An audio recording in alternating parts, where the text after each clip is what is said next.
اللہ पाक ने रिज़्क़ के 4 दरवाजे रखे हैं। पहले 3 तो सिर्फ मुसलमानों के लिए हैं और चौथा सारी दुनिया के लिए है, यानी मुस्लिम, गैर मुस्लिम, बुत परस्त, दाहरिय वगैरह।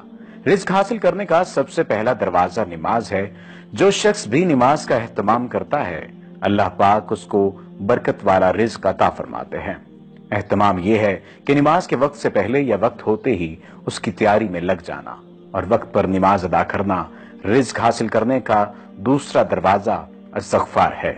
जो शख्स कसरत से इस्तग़फ़ार करता है, अल्लाह पाक उसे गैब से रिज़्क़ अता फरमाते हैं, क्योंकि एक हदीस का मफ़हूम है कि जो कसरत से इस्तग़फ़ार करता है, अल्लाह पाक उसे हर गम से निजात अता फरमाते हैं, हर परेशानी में रास्ता देते हैं और ऐसी जगह से रिज़्क़ अता फरमाते हैं जहां से उसका गुमान भी ना हो।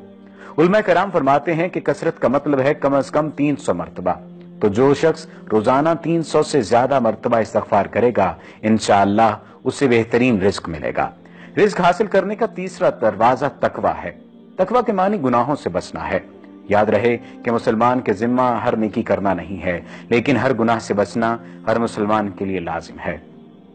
जो हर गुनाह से बचता है वो अल्लाह के यहाँ मुत्तकी कहलाता है।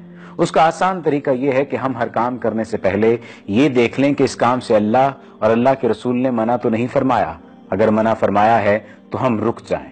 जो अल्लाह का हो जाता है तो फिर अल्लाह अपने बंदों को उसकी खिदमत पर मामूर फरमा देते हैं। रिज़्क़ हासिल करने का चौथा जरिया मुआश इख्तियार करना है और ये दरवाजा सबके लिए है। कोई काफिर हो या मुस्लिम, बुतों को पूजने वाला हो या आतिश परस्त, अगर वो मुआश का कोई जरिया इख्तियार करेगा तो अल्लाह उसे रिज़्क़ अता फरमाएंगे।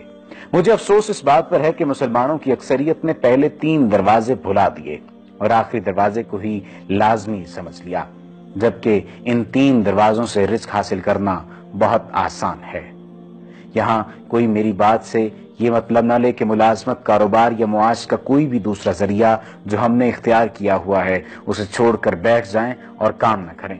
काम जरूर करें, लेकिन अगर हम चौथे दरवाजे के साथ साथ पहले 3 दरवाजों को भी इस्तेमाल करेंगे तो हम थोड़ी मेहनत में ही ज्यादा रिज़्क़ हासिल कर लेंगे। हमारी मुशक्कत कम हो जाएगी और हमारी कमाई गैर जरूरी जगहों पर नहीं लगेगी और हमारा माल जाया नहीं होगा। अल्लाह सुब्हानहू व तआला हमें नेक काम करने की तौफीक अता फरमाए। ऐसी मजीद अच्छी वीडियोस के लिए हमारा पेज डेली जमील लाजमी लाइक कीजिए ताकि आइंदा आने वाली तमाम वीडियोस आपको मिलती रहें।